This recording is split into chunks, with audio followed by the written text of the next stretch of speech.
గాంధీ భవన్ పెద్దలకి, ఈ వేదిక మీద ఉన్నటువంటి పెద్దలు చైర్మన్స్ సాయి గారికి, సుజాతక్కకి, నిజాం భాయ్కి, భాస్కర్ అన్నకి, కొత్వాల్ సాబ్కి, లింగం అన్నకి అండ్ గాంధీ భవన్ సభ్యులకు, పత్రికా సోదరులకు, మీడియా పెద్దలందరూ కూడా నమస్కారం.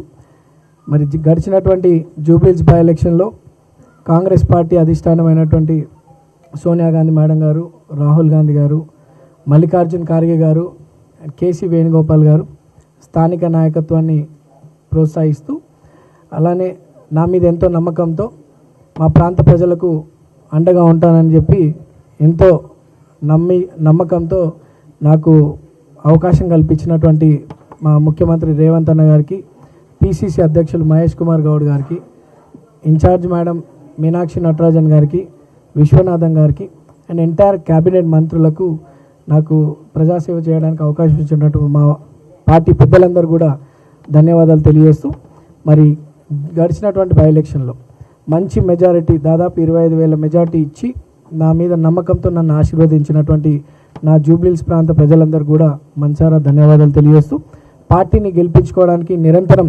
రాత్రింబవలు దాదాపు 2-3 నెలల నుండి కృషి చేసినటువంటి క్యాబినెట్ మంత్రులందరికీ, మరీ ముఖ్యంగా వివేకన్న, పొన్నమన్న, తుమ్మల నాగేశ్వరరావు గారు దాదాపు 150 కోట్ల రూపాయల అభివృద్ధి కార్యక్రమాలు చేపడుతూ అనేక సంక్షేమ పథకాలు అర్హులైనటువంటి వారికి అందరికీ కూడా అందిస్తూ, వారితో పాటు క్యాబినెట్ మంత్రులు, చైర్మన్స్, ఎమ్మెల్యేలు, కార్పొరేటర్సు, ఎంపీలు, కార్యకర్తలు, జిల్లా అధ్యక్షులు, రాష్ట్ర స్థాయిలో ఉన్నటువంటి కాంగ్రెస్ పార్టీ కార్యకర్తలు, ఏఐసిసి కార్యకర్తలు, స్టేట్ కాంగ్రెస్ పార్టీ కార్యకర్తలు అందరూ కూడా కాంగ్రెస్ పార్టీని గెలిపించుకోవడానికి బాగా కష్టపడ్డారు. వారందరూ కూడా మనసారా ధన్యవాదాలు తెలియజేస్తూ, వారందరి యొక్క కష్టం, కృషి, మా ప్రాంత ప్రజల యొక్క ఆశీస్సులతో నేను ఈరోజు మీ ముందు ఎమ్మెల్యేగా గెలుపొందినాను.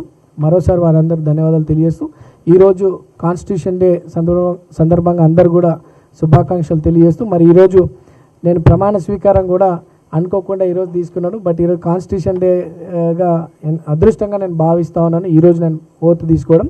మరి నేను తీసుకున్నటువంటి ప్రమాణం నా జూబ్లీహిల్స్ ప్రాంత ప్రజల యొక్క నమ్మకం, నా జూబ్లీహిల్స్ ప్రాంత ప్రజల యొక్క ఆశీర్వాదానికి నేను ప్రమాణం చేసినాను. వారు పెట్టుకున్నటువంటి నమ్మకాన్ని నిలబెట్టుకునే విధంగా ఆ ప్రాంత ప్రజల సమస్యలు పరిష్కరిస్తూ, ప్రాంత అభివృద్ధిని, మా ప్రాంతంలో ఉన్నటువంటి డెవలప్మెంట్ యాక్టివిటీస్ చేస్తూ వారి దగ్గర ఒక మంచి పేరు సంపాదించుకుంటాను.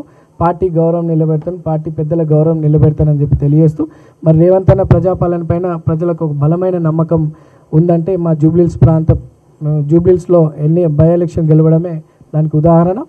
రేపు జరగబోయే లోకల్ బాడీ ఎలక్షన్స్ కావచ్చు, రానున్న కార్పొరేషన్ ఎలక్షన్స్ కావచ్చు, అన్నిట్లో కూడా కాంగ్రెస్ పార్టీ మంచి విజయం సాధించబోతుందనే బలమైన నమ్మకాన్ని జూబ్లీహిల్స్ వేదికగా ఈ ప్రాంత ప్రజలు అందించినారు.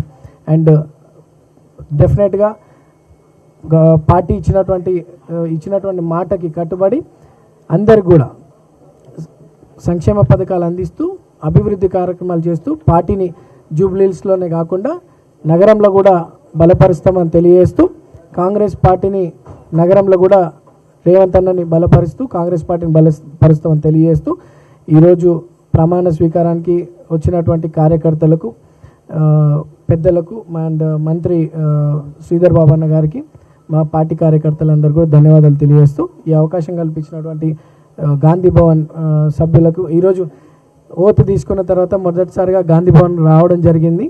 గాంధీ భవన్ పెద్దలందరినీ కూడా కలిసినాను అండ్ మిమ్మల్ని అందరూ కూడా పరిచయం చేసుకోవడం చాలా సంతోషంగా భావిస్తూ, ప్రజల కష్టాలను దూరం చేస్తూ, అభివృద్ధి కార్యక్రమాలు చేస్తూ మంచి పేరు సంపాదించుకుంటానని చెప్పి తెలియజేస్తూ, నాకు ఇచ్చినటువంటి అవకాశాన్ని పెద్దలందరూ కూడా ధన్యవాదాలు తెలియజేస్తూ,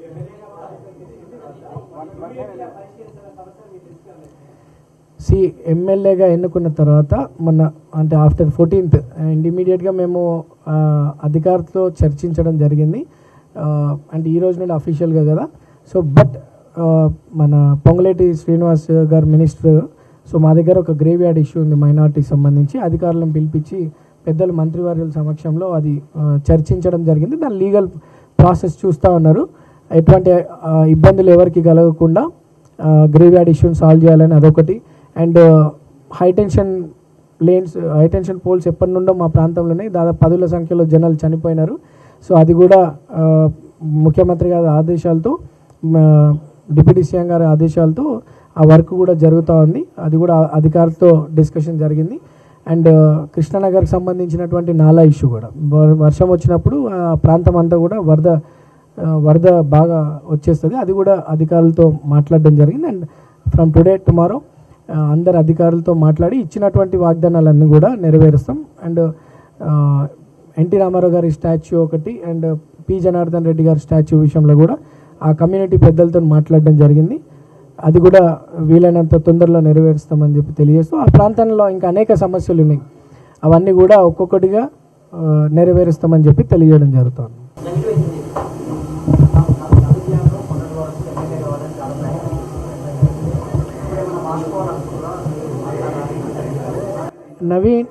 నవీన్ యాదవ్ ఎమ్మెల్యే కావాలన్న ఒక కోరిక వెనుక బలమైన నిర్ణయం ఏంటంటే ప్రజాసేవ. మా ప్రాంతం దాదాపు 80% ఒక స్లమ్. సో ఆ ప్రాంత ప్రజలకి అండగా ఉండాలనే ఒక కోరికతో నేను అధికారికంగా ఒక నాయకుడిని కావాలనేది ఉండే.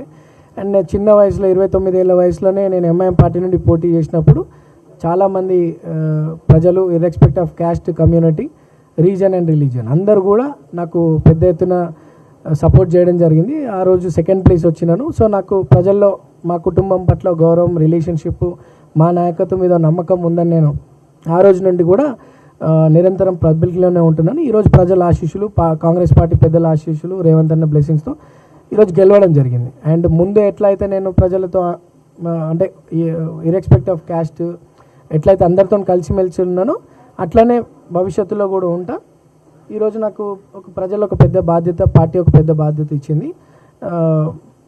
సమస్యలను పరిష్కరిస్తూ ముందు కూడా అట్లనే అందరితో మంచి అందరికీ రెస్పెక్ట్ ఇస్తూ సమస్యలు పరిష్కరిస్తూ ఎమ్మెల్యే హోదా వచ్చినప్పుడు కూడా అట్లనే పబ్లిక్కి కలిసిమెలిసి ఉంటానని చెప్తాను.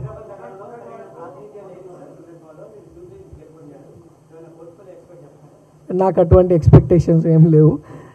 ప్రజాసేవనే నా మేజర్ ఎజెండా. అండ్ డెఫినెట్లీ మా ప్రాంతం ఏం చేయకుండా అంటే okay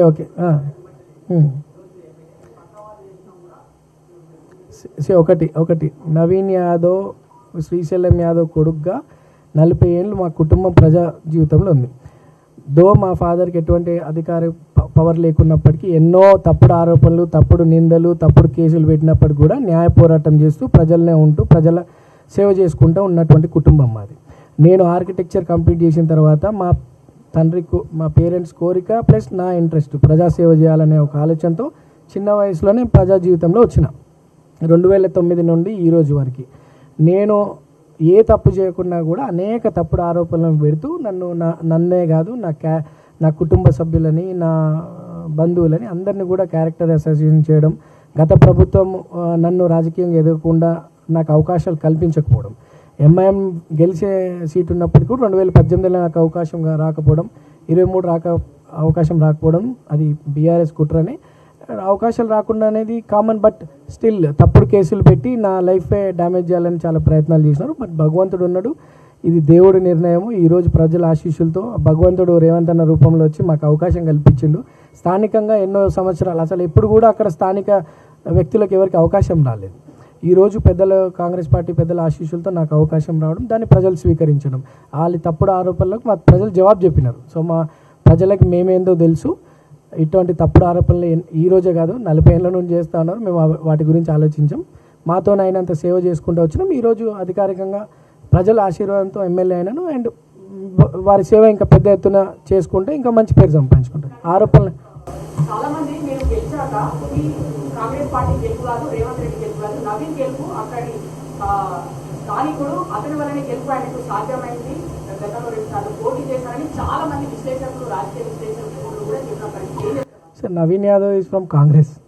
so Naveen Yadav Congress party అభ్యర్థి. సో అందరి కష్టము, కాంగ్రెస్ పార్టీ పైన ప్రజలకు ఉన్నటువంటి నమ్మకము అండ్ ఇచ్చినటువంటి మాట నెరవేరుస్తూ ఒక్కొక్కటిగా ఇస్తున్నటువంటి సంక్షేమ పథకాలు, మా ప్రాంతంలో చేస్తున్నటువంటి అభివృద్ధి కార్యక్రమాలు అన్నీ కూడా అండ్ మోరోవర్ మా కుటుంబం మీద ఉన్నటువంటి గౌరవం అన్నీ కూడా ప్రజలకు బలమైన నమ్మకం ఏర్పడి నన్ను గెలిపించినారు, కాంగ్రెస్ పార్టీని గెలిపించినారు అండ్ రేవంత్ అన్నని బలపరిచినారు పార్టీ. సో నవీన్ యాదవ్ ఒక్కడి గెలుపు కాదు, నవీన్ యాదవ్ కాంగ్రెస్ పార్టీ గెలుపు కోసం అందరి కష్టం కృషి ఉంది అండ్ అభివృద్ధి మీద నమ్మకంతో ప్రజలు ఓటేసినారు. అందరు కూడా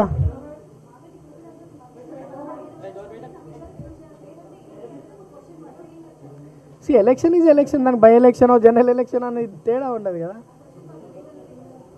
ఒకటి, గోపీనాథ్ గారు చనిపోకపోయినా జూబ్లీహిల్స్లో బై ఎలక్షన్ వచ్చేది, అది చాలామందికి తెలియదు.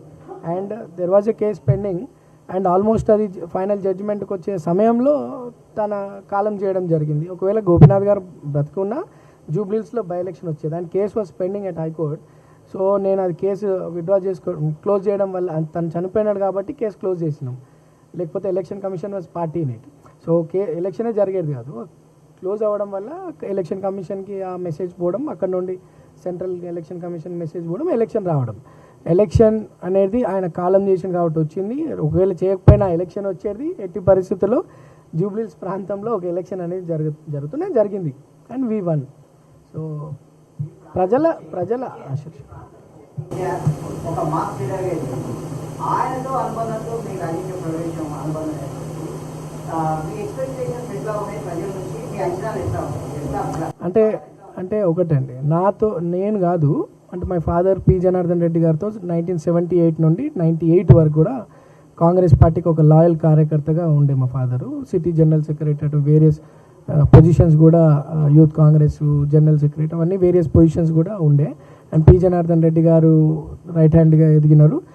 పి జనార్దన్ రెడ్డి గారు చేసినటువంటి కార్యక్రమాల్లో మా ఫాదర్ ఉండేది. నేను చిన్నపిల్ల ఉన్నప్పుడు బట్ నా పొలిటికల్ కెరియర్ ఎంఎం పార్టీ నుండి స్టార్ట్ అయింది. తర్వాత మీరు అందరూ చూసినట్టు కార్పొరేటర్గా ఎమ్మెల్యేగా పోటీ చేసినాను. తర్వాత జరిగినటువంటివి కూడా మీకు తెలుసు, అవకాశాలు రాలేవు. I was neutral. But Congress party ఇటువంటి యువకుని ప్రోత్సహించాలా, ప్రజలకు అందుబాటులో యువకుని, ప్రజాసేవ చేయాలనుకున్నటువంటి యువకుల్ని ప్రోత్సహించాలని ఒక ఆలోచనతో కాంగ్రెస్ పార్టీ పెద్దలు, ఆ రోజు పీసీసీగా ఉన్నటువంటి రేవంత్ అన్న బ్లెస్సింగ్స్తో కాంగ్రెస్ పార్టీ జాయిన్ అవ్వడం జరిగింది. ఈరోజు ఇది ఒక పెద్ద ఎగ్జాంపుల్. ఓ పక్కకు బీఆర్ఎస్ సమాజానికి ఉపయోగపడాలనుకున్న యువకుల జీవితాలు పాడేసే ఆలోచనలు బీఆర్ఎస్ ఉంటే, అటువంటి యువకుని ప్రోత్సహించే ఆలోచన కాంగ్రెస్ పార్టీ తీసుకుందంటే this is the best example.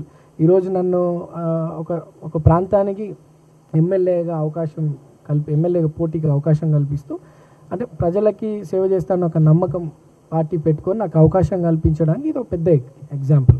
దాన్ని మా ప్రజలు అంగీకరించి నన్ను మంచి మెజార్టీతో గెలిపించినారు.